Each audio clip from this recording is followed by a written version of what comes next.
Good afternoon. My name's Pam Daisy, and I'm a registered dietitian for the Marion County Public Health Department. And today we're bringing you a cooking demonstration along the lines of Healthy for Life that's sponsored by the American Heart Association. And the topic of my cooking subject today is called Globally Inspired Home Cooking. So I hope you enjoy this presentation. All plant foods contain protein, some more than others. And protein is a building block of all the cells in our body. Beans are a really high source of protein, but by themselves they don't make a complete protein. So if we combine beans with another vegetable, for instance, we can end up putting together all the amino acids that will make a complete protein that our bodies need. Beans and rice are also highly valued protein in all areas of the world where animal proteins are maybe not as available or can be quite expensive. And beans and rice are very easy to grow, so they are very plentiful around the world and they're very filling. The term legumes refers to a large family of plants that includes beans, lentils, peanuts, which a lot of people are confused by that. People hear the word peanuts and think it comes from the nut family, but actually peanuts are a legume. Also peas, and also soybeans. We'll provide a resource for you where you can go and watch a YouTube video of all the different varieties of beans that are found in the world. So I've also included for you a resource to watch a video again that shows you all the different varieties of rice and how to cook the rice. So brown rice, again, is a whole grain, and it has all three parts of the grain. It has the bran, the germ, and the endosperm. All these parts of the grain contain iron, they contain B vitamins, vitamin E, and also healthy fats. They contain a lot of fiber, which is good for our digestive system as well as good for our heart health. And because they're so high in fiber, they can help you feel full longer after you've eaten them. Most refined grains, on the other hand, are enriched, so some vitamins and iron are added back, but the thing they're missing is the fiber. So again, let's check in. True or false? When purchasing rice, look for whole grain or brown rice because it has more nutrition than white rice. That's true. Often, it's the spices and herbs that dictate the different flavors of beans and rice around the world.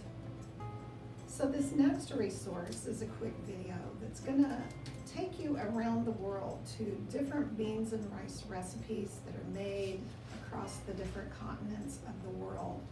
And you'll get lots of great ideas from some new and different recipes that you might like to try.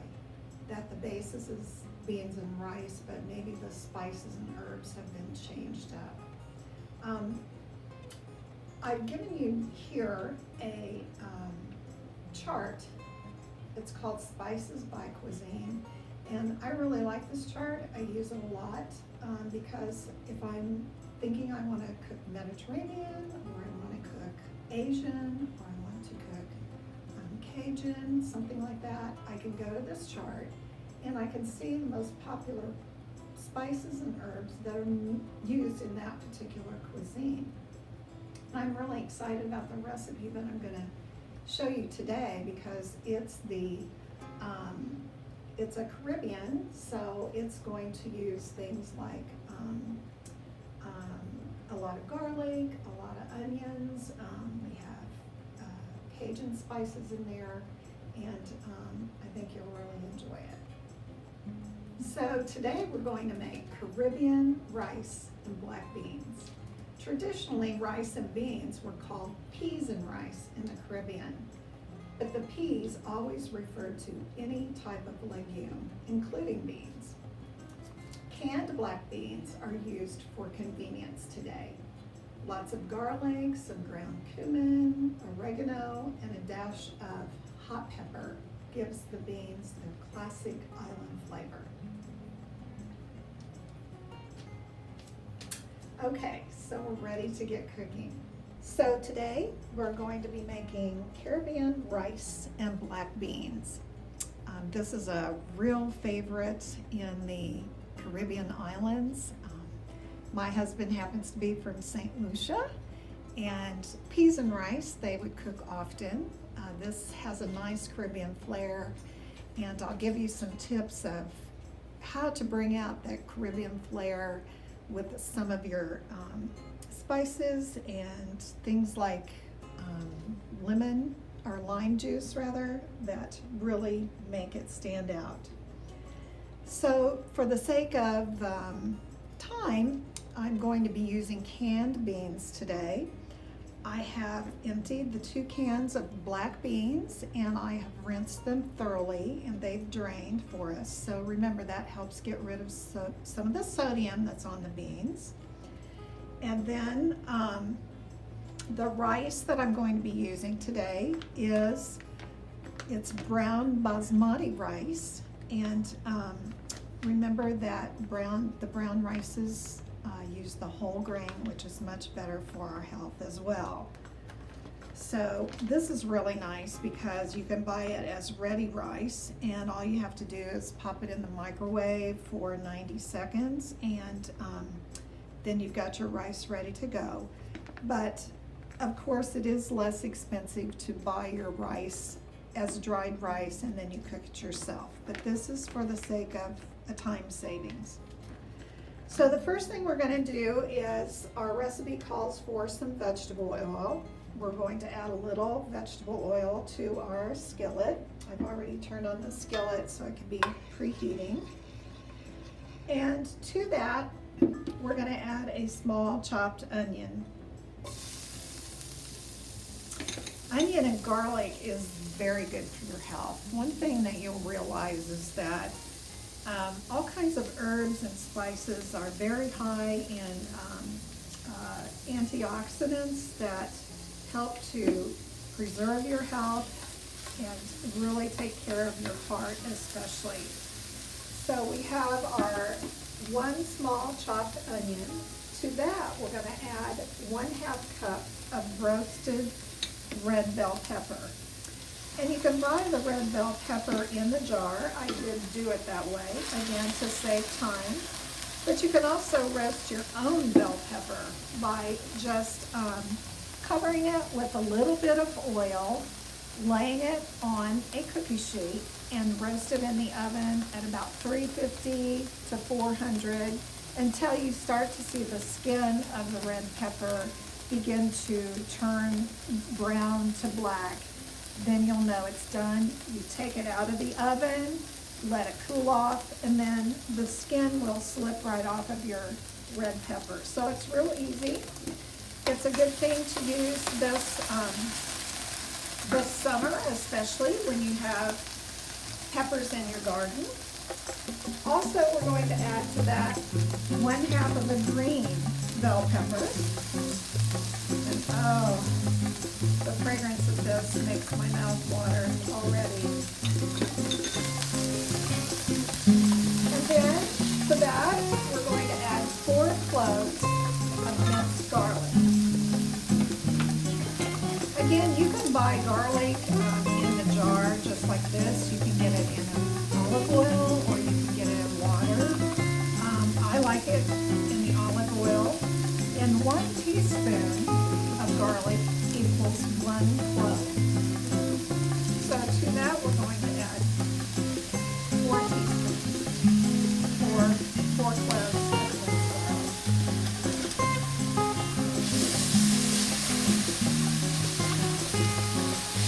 So we're just kind of stir frying this until the onion gets translucent. So just a few minutes, just stirring it. Doesn't that look pretty?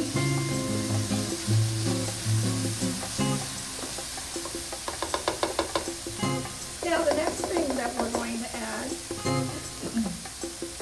is our black beans. We'll toss those in. Again, make sure you've rinsed and drained your black beans. We're going to add a tablespoon of vinegar. The nice thing that vinegar does is it really brings out the flavor of your different ingredients. I use apple cider vinegar. I prefer apple cider vinegar. And I like to use it in just about all of my dishes at home. I even put it in summertime drinks just to give it a little bit of zip. I love that zip that vinegar gives. Okay, so vinegar, we need 2 tablespoons, and I don't have a tablespoon, so I'm just going to kind of dab it in here. Kind of give it a guess of 2 tablespoons. And then we also have to add a little bit of vegetable broth. The nice thing about this recipe is it ends up being vegetarian, so it will not have any animal foods in it, but still really loaded with lots of good fiber, iron, B vitamins, and the vegetable broth keeps it animal-free. So you can also use water if you don't have vegetable broth. I like to use a little bit of vegetable broth to give it a little bit more flavor. And it calls for 1/2 cup. So we just layer that over our beans. And we're going to let that boil for just a couple of minutes. If the beans start drying out, you can add a little bit more water or a little bit more vegetable broth, because we don't want the beans to get dry and stick to the bottom of our pan. Stir.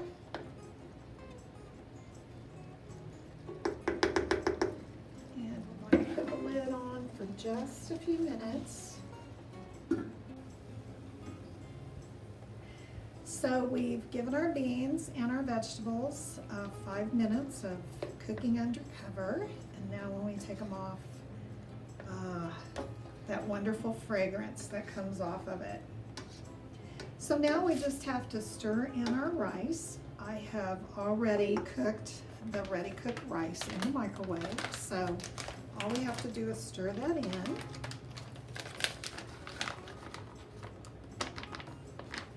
Makes it so convenient. Nice brown rice.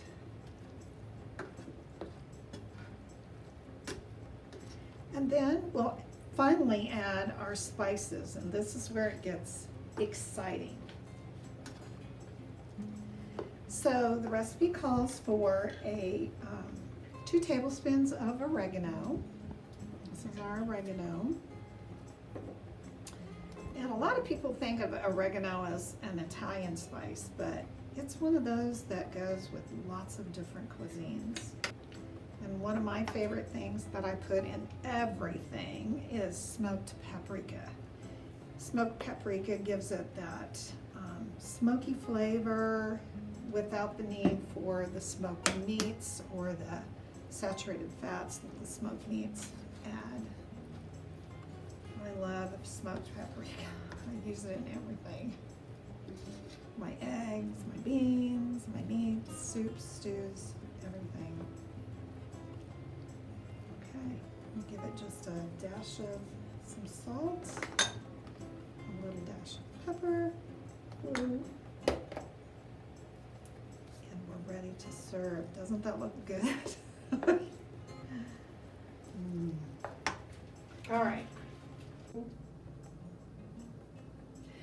So here we have our finished dish, and we're ready to serve it up. Doesn't that look delicious?